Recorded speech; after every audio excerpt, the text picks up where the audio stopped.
ദൈവത്തിന് സ്തുതി.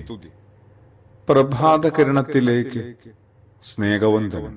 ഭാഗം 2402. ഇന്ന് ജൂലൈ മാസം 29-ാം തീയതി 210-ാമത്തെ ദിവസത്തിലെത്തി. ദൈവത്തോട് മാത്രമല്ല നമ്മളിങ്ങനെ കണക്കുകൾ നിരന്തരം പറഞ്ഞുകൊണ്ടേയിരിക്കും. മനുഷ്യരോടും പറയുന്നു. ദൈവത്തിന് വേണ്ടി ചെയ്ത കാര്യങ്ങളൊക്കെയാണ് നമ്മൾ ദൈവത്തെ അറിയിക്കാനായിട്ട് ഇങ്ങനെ വെമ്പൽ കൊള്ളുന്നത്. മനുഷ്യരോടോ? ഇങ്ങനെയുള്ളവർ ദൈവത്തെ മനുഷ്യരെയും വല്ലാതെ വെറുപ്പിക്കുകയും മടുപ്പിക്കുകയും ചെയ്യുന്നുണ്ടെന്ന് എപ്പോഴെങ്കിലും തിരിച്ചറിയാം. ചെയ്ത കാര്യങ്ങളുടെ പട്ടിക എണ്ണി എണ്ണി പറഞ്ഞ് എല്ലാവരും എല്ലായിടത്തും വലിയവരാകാനായിട്ട് പാടുപെടുകയാണ്. ചിലർക്കതൊരു നേരം പോക്കാം, ചിലർ അത് വളരെ കൗതുകത്തോട് പറയുക.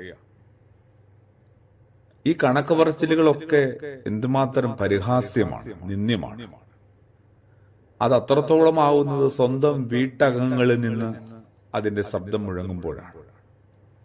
ഒരു കണക്കിനും കണക്ക് പറച്ചിലിനും തീർത്തും പ്രസക്തിയില്ലാത്ത ഇടമാണ് വീട്. എന്നിട്ടും ഞാൻ ഈ വീടിനു വേണ്ടി എന്തൊക്കെയാണ് ചെയ്തത് എന്നൊക്കെ അവിടെ നിന്ന് മുഴങ്ങുന്ന പരിഭവങ്ങൾ ശരിക്കും വിളിച്ചോതുന്നത് എന്താണ്? സത്യം പറഞ്ഞാൽ അയാളല്ലെങ്കിൽ അവർ ചെയ്തതൊന്നും സ്നേഹം കൊണ്ടായിരുന്നില്ല എന്നതല്ലേ. പലപ്പോഴും കാര്യങ്ങൾ നമ്മൾ പ്രതീക്ഷിച്ചതുപോലെ ആകുന്നില്ല എന്ന് കാണുമ്പോഴാണ് ഈ കണക്ക് പറച്ചിലുകളൊക്കെ ആരംഭിക്കുന്നത്.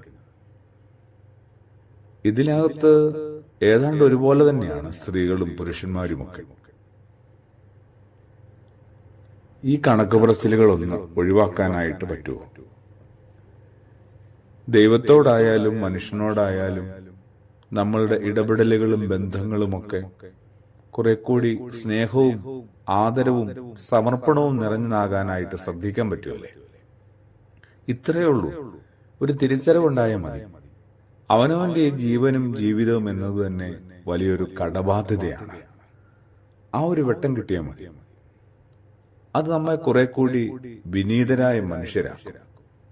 ഞാൻ ആരുടെയും ചെലവിലല്ല ഇതുവരെ എത്തിയതെന്നൊക്കെ എങ്ങനെയാണ് നമുക്ക് ഉറക്കെ പറയാൻ പറ്റുക?